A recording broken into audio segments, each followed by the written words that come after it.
Amis de la revue de presse, bonjour. La proclamation des résultats définitifs des élections communales de 2026 domine la une des parutions de ce mercredi. Après plusieurs jours d'attente, la Commission électorale nationale autonome Sénat a enfin rendu public les chiffres officiels. Selon Décryptage Info, les deux partis de la mouvance présidentielle, l'Union progressiste Le Renouveau et le Bloc républicain raflent la totalité des sièges dans les 77 communes du Bénin. Le parti FCBE, avec 180 663 voix, n'a pas atteint le seuil requis de 10% et ne remporte aucun siège. Une information confirmée par la Nouvelle Tribune et Fraternité qui précise que l'UPR obtient 963 conseillers communaux contre 852 pour le BR sur un total de 1815 sièges à pouvoir. Le matinal souligne que le taux de participation s'établit à 36,67% et publie la répartition détaillée des sièges par commune et par arrondissement. De son côté, le quotidien dresse le bilan national: UPR 48,92%, BR 44,43%, FCBE 6,65% non éligibles pour défaut de seuil. La boussole ajoute que l'UPR décroche 39 mairies contre 38 pour le BR. Exclu pour défaut de seuil, le Patriote conclut que la FCBE se trouve dans la même sauce que le Parti Les Démocrates.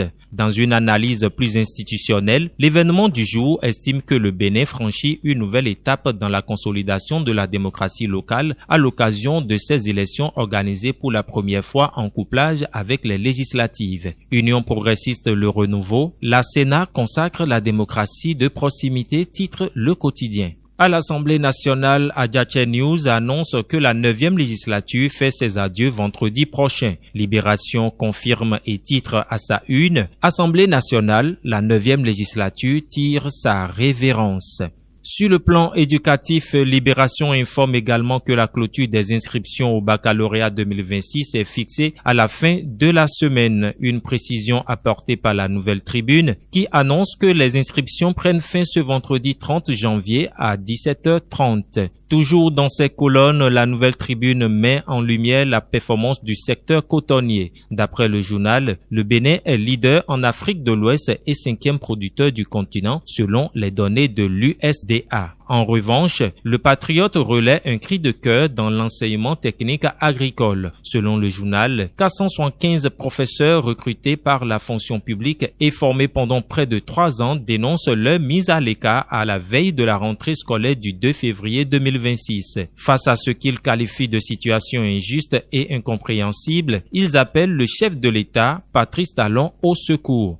Sur le front des infrastructures marchandes, l'événement du jour salue la modernisation des marchés et annonce que Cococodi entre dans la nouvelle ère commerciale. Le journal Le Quotidien apporte des précisions. Le marché moderne de Cococodi a été officiellement inauguré ce mardi 27 janvier 2026 par le ministère de l'Industrie et du Commerce, Shadia Alimatou Assouman, en présence notamment du ministre conseiller Janvier Yarouidéou et de la directrice générale de l'ANAGEM, Loisel Kinifo. Terminons cette revue de presse par une triste nouvelle. Le monde médiatique béninois est endeuillé par le décès du journaliste Judikaël Gbagidi survenu hier. Libération et la Boussole rapportent le combat courageux mais fatal de l'homme de médias face à l'insuffisance rénale. Fin de la revue de presse. Merci de votre aimable attention.